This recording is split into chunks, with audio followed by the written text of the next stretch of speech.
waxaan rabaa in aan maanta ka hadlo hagardaamada dowladda Kenya ay ku hayso badda Soomaaliyeed iyo sheegashada ay sheeganayso dhul baaxad weyn oo ka tirsan badda Soomaaliyeed.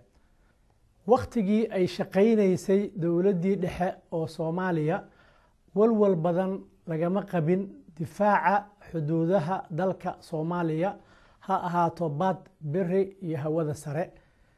markii ay burburtay dowladdii dhexe oo kala qaybsanaan ku timid dadkii Soomaaliyeed ayaa wadamada dariska ah oo ay awal ku maqnaayeen dhul Soomaaliyeed waxay u soo hanqal taageen in ay sheegtaan qaybo ka mid ah badda Soomaaliyeed.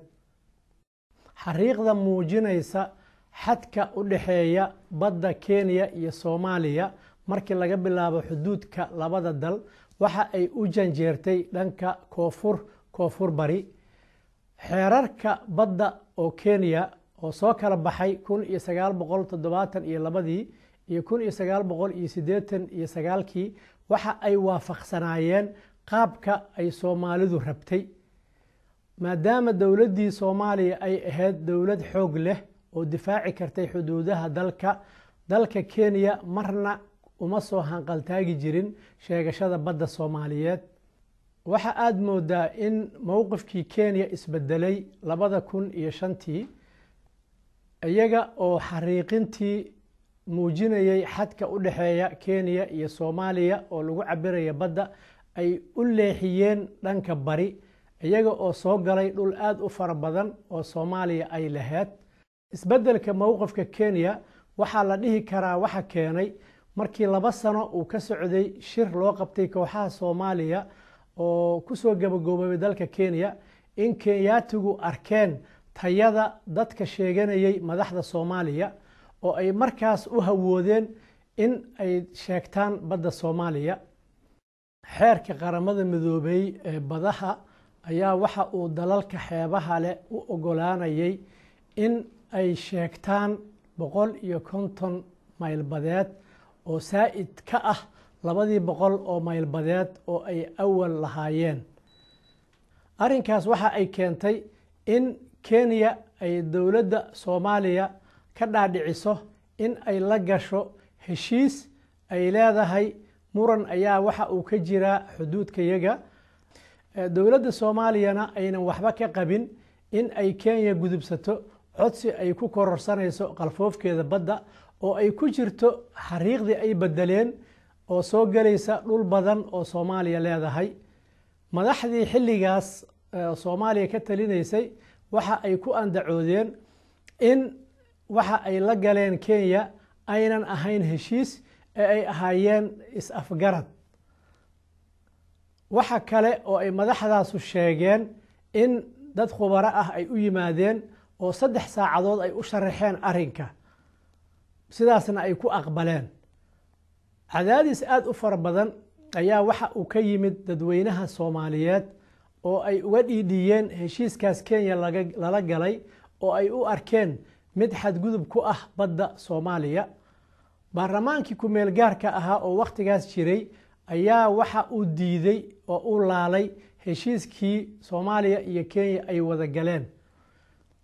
markii baarlamaanku diiday ka bacdi ayaa xafiiska ra'iisul wasaaraha warqad ka soo baxday waxa loo diray qaramada midoobay oo lagu ayidayo heshiiskaas. sida muuqata warqadaas waxa qortay dowladda Kenya laakiin waxa u saxeexay Soomaali.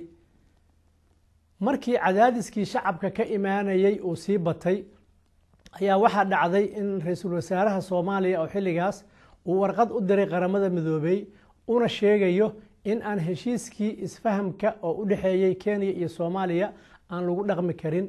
qaramada midoobayna qoraal ay soo saartay waxay ku cadeeyeen in heshiiskaasu yahay mid wax kama jiraan ah. Kenya oo ku andacoonaysay in heshiisku yahay is-afgarad iyo madaxda Soomaaliyeed oo ku hadaaqayay in waxa ay saxiixeen aynan ahayn heshiis caalami ah laakiin ay ahayd isfaham kali ah.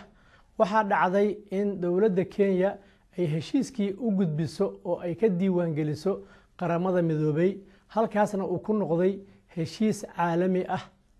dowladda Kenya waxa ay ruqsad siisay shirkado ajnabi ah oo ay u ogolaatay in ay ka baartaan khayraad dhulkii badeedkii Soomaaliya oo ay qaladka ku sheeganaysay.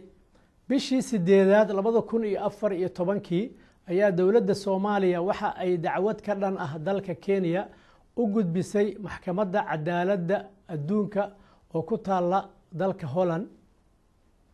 dowladda Soomaaliya waxa ay weydiisatay maxkamadda in ay go'aamiso xadka u dhaxeeya Soomaaliya iyo Kenya iyada oo la raacayo qawaaniinta caalamiga ah. maxkamaddu waxa ay labada dal u qabatay in dal kasta soo gudubsado dacwadiisii.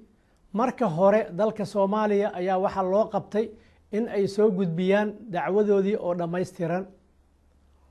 dalka Kenya waqtigii la rabay in ay ka soo jawaabaan dacwadda Soomaaliya ayaa waxa ay maxkamadda u gudbiyeen diidmo hordhac ah oo ay leeyihiin maxkamaddu awood uma laha in ay qaado kiiskanna ma ahayn in maxkamadda la keeno. dalka Kenya waxa uu sheegayaa in Kenya iyo Soomaaliya ay weli u socoto nidaam diblomaasiyadeed oo ayna burburin. dowladda Soomaaliya waxa ay ku salaysay dacwadeeda in wada hadalkii diblomaasiyadeed oo u dhaxeeyay Kenya iyo Soomaaliya uu burburay, sidaas darteedna ay dacwada u keeneen. waxa aad moodaa dowladda Soomaaliya in ay xagaldaacinayso doodii ay maxkamadda geysay oo ku saabsaneed wada hadalka diblomaasiyadeed. bishii 2aad 2014 warqad ay qortay dowladda Soomaaliyeed waxa ay u sheegtay guddiga xadaynta qalfoofka badda in Soomaaliya aynan raalli ka ahayn in codsiga Kenya la tixgeliyo.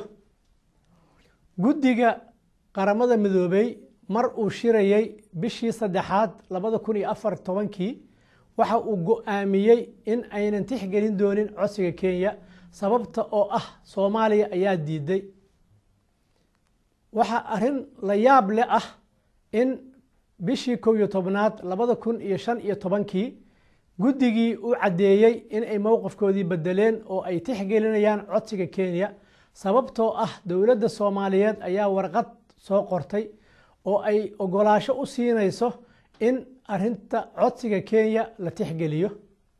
arrinkaas waa xagaldaaco loo geysanayo doodii Soomaaliyeed oo ahayd waxa burburay wada hadaladii diblomaasiyadda.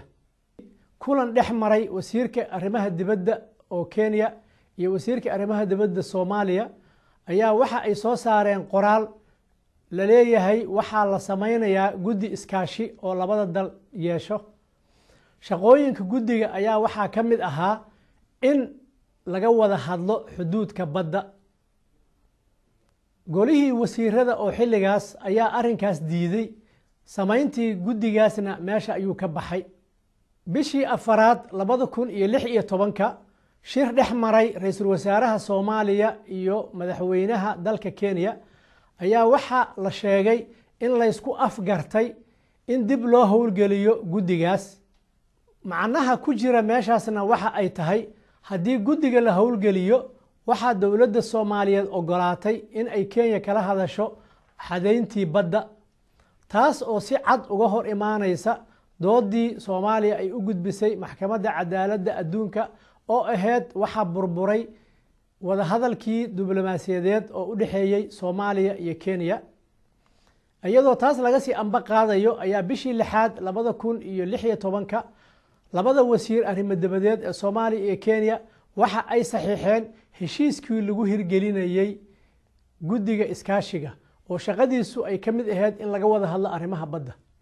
arrinta isweydiinta mudan ayaa waxa ay tahay sababta dowladda Soomaaliyeed ay xagaldaacada ugu hayso doodii ay geysay maxkamadda cadaaladda adduunka.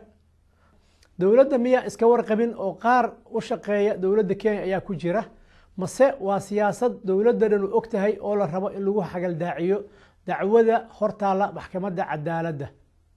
waxaa arrin lala yaabo ah in dalka Kenya oo si qalad ah ku sheeganaya qayb ka mid ah badda Soomaaliyeed ciidankoodii ay joogaan qayb ka mid ah Soomaaliya ayna ku andacoodaan in ay caawinayaan dalka Soomaaliyeed.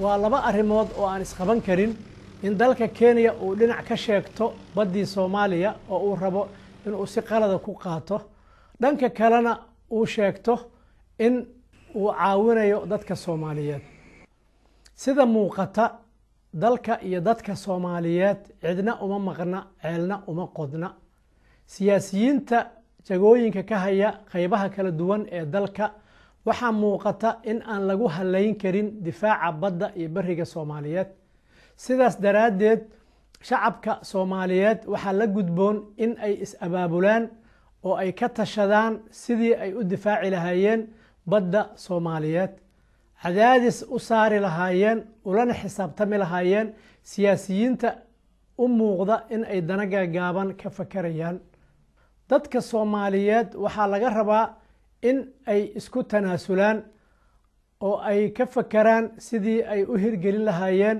dowlad xoog leh oo difaaci karta badda bariga iyo hawada Soomaaliyeed waad mahadsantihiin